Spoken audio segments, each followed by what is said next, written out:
Pumalo na sa higit 200 ang nabiktima ng paputok sa buong bansa ayon sa Department of Health.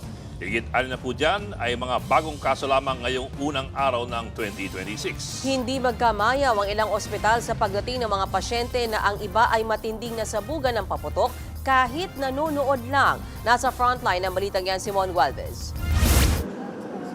Walang tigil sa pag-iyak ang 8 taong gulang na lalaking ito nang dalhin sa Tondo Medical Center sa Maynila.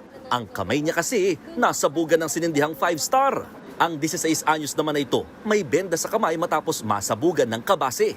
Kwento niya, may bigla raw humintong na kamotor at inabot sa kanyang paputok. Ang hindi niya alam, nakasindi na pala ito kaya biglang sumabog. Pagpasok ko po sa loob, bigla na lang pong pumutok sa kamay ko. 3 po. Sabay-sabay po pumutok. Hindi na ako magpapaputok. Sa Jose R. Reyes Memorial Medical Center naman sa Santa Cruz, Maynila, sunod-sunod din ang pagdating ng mga ambulansya sa kayang iba't ibang pasyenteng nadali ng paputok. Gaya ng 17 anyos na binatilyong ito mula na Botas, hinatid na siya mismo ng truck ng bumbero matapos tamaan sa mata ng pinapanood lang na paputok. Ganyan din ang nangyari sa 13 anyos na lalaking ito na duguan ng muka. Ang iba, nawalan na ng malay habang binubuhat papasok sa emergency room. Na-hospital din ang 78 years old na si Manuel matapos maputukan ng tira-tirang firecrackers sa Caloocan. Isa sa amin, naglata ng yung mahabang puputok. Sinturon ni Hoso, tawag doon. Kinamakasan, ang kalat Wala sa lahat. Meron po na yung mas malaki.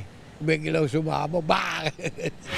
Sa East Avenue Medical Center naman, hindi makadilat ang 10 taong gulang na babaeng ito matapos tamaan ng lusis sa kaliwang mata.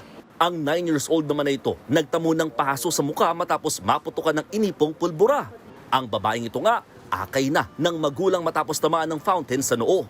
Nabiktima rin ng fountain ng isa pang lalaki na tinamaan sa kaliwang braso. Nanonood lang daw siya ng mga paputok sa kalsada nang mangyari ang insidente. Bukod dyan, isinugod din sa ospital ang lalaking tinamaan ng bala sa kaliwang binti. Sa Marilao, Bulacan, sugatan din ang isang barangay tanod matapos matamaan ng hindi matukoy na paputok. Kasagsagan daw ng pagsalubong ng bagong taon ng Rumonda ang 61 anyos na biktima sakay ng kanyang motorsiklo. Tinamaan siya ng malakas na uri ng paputok sa kanyang baba at braso bago maidala sa ospital. Base sa huling tala ng DOH, pumalo na sa 235 ang kaso ng firework-related injuries mula December 21 hanggang ngayong araw. 62 rito ay karagdagang kaso na naitala ngayon lamang January 1. 161 o 69% sa mga biktima ay edad 19 anyos pababa. Pinakamarami naman ang nasaktan dahil sa paputok na boga, 5-star at sa mga hindi matukoy na uri ng paputok. Kung ikukumpara sa nakaraang taon, mas mababa raw ang kasong ito ng 42% sa 403 na kaso noong 2025. Pero inaasahan pa raw na madadagdagan ng mga kaso hanggang January 5. Paalala ngayon ng Health Department sa mga naputukan, gaano man kaliit ang sugat ay dapat magpakonsulta sa pinakamalapit na ospital upang maiwasan ang tetano. Ang mga sintomas ay hindi lumalabas hanggang mga 8 araw at maaari itong ikamatay. May bakuna laban sa tetanus na makukuha sa mga ospital. Nagbabalita mula sa Frontline, Mon Gualvez, News 5. Mga kapatid, Ed Lingaw po, maging maalam at may pakialam sa mga napapanahong balita sa ating bansa.